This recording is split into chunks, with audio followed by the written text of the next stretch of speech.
Hello there, welcome back to my channel, Hollywood Celebrity Relationships. Hope you are doing fine. The average divorce in the United States occurs after 8 years of marriage. That's 24 times longer than Renee Zellweger and Chesney, 40 times longer than Kim Kardashian and Kris Humphries, and 324 times longer than Rodman and Carmen Electra lasted. In comparison to Britney and Jason, Rodman and Electra are irregular Burns and Allen. That's George Burns and Gracie Allen, kids who stayed married 38 years until their death. Britney Spears and her childhood friend, Jason Alexander, were married for 55 hours, which is 1/1000th of the time that the average American marriage ends in divorce. So, how did that marriage come to be and why did it end so quickly? Alexander's story began and ended on New Year's Day in 2004. Spears flew into Las Vegas in a private jet after inviting him. Alexander told ABC News correspondent John Berman that he went expecting to simply have a good time. It wasn't exactly a booty call, he explained. It was just a friend asking a friend to join him on a trip. Alexander did admit that he and Spears, who grew up in Kentwood, Louisiana, were once friends with benefits, even when she was dating Justin Timberlake.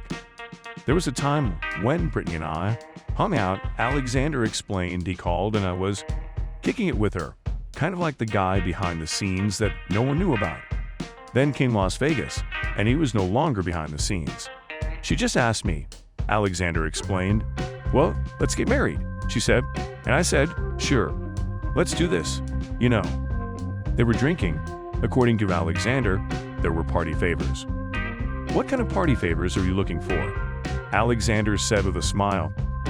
When asked if he meant drugs, Alexander said, alcohol is a controlled substance.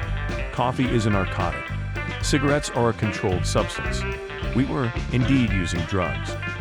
Whatever their level of intoxication, Alexander claimed to be riding an emotional wave. I followed my feelings, he explained. I was madly in love with her, and I believe she felt the same way. They went to the small white wedding chapel, exchanged vows, and posed for the infamous photo, which featured Spears wearing a white baseball cap and bearing her midriff. Everything seemed so promising. Alexander confirmed that there was a honeymoon period. I mean, we were in Vegas after all. We had a suite after all. He said. When he and Spears told her mother and managers about the happy news, Alexander said, everyone went crazy because there was no prenup. They didn't want to hear anything, and Spears returned, and it was over, Alexander explained. That was pretty crazy. The marriage was dissolved. According to the annulment, Spears lacked comprehension of her actions to the extent that she was incapable of agreeing to the marriage. Bullshit, Alexander retorted. Alexander stated that he signed the annulment papers as a courtesy and hoped they would reconcile. It hurt, he admitted. That was probably the most difficult part, he admitted. I'd obviously gotten my emotions involved. I was not compensated. I didn't make any money directly from it, he said. He returned to Louisiana by coach flight. Alexander wants to be a fighter in mixed martial arts. What did he discover? Don't be such a nice guy, he laughed. Nice guys come in last. Take care of yourself.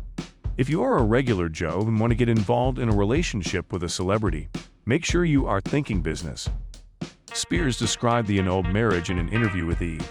A few months later saying, it was me being silly, being rebellious. After a 5-year courtship, Britney Spears and Sam Asghari married. The couple married in a small ceremony in California on June 9. Well, congratulations to them. And this was the story of the shortest marriage in the history of Hollywood. For more videos, please like and subscribe.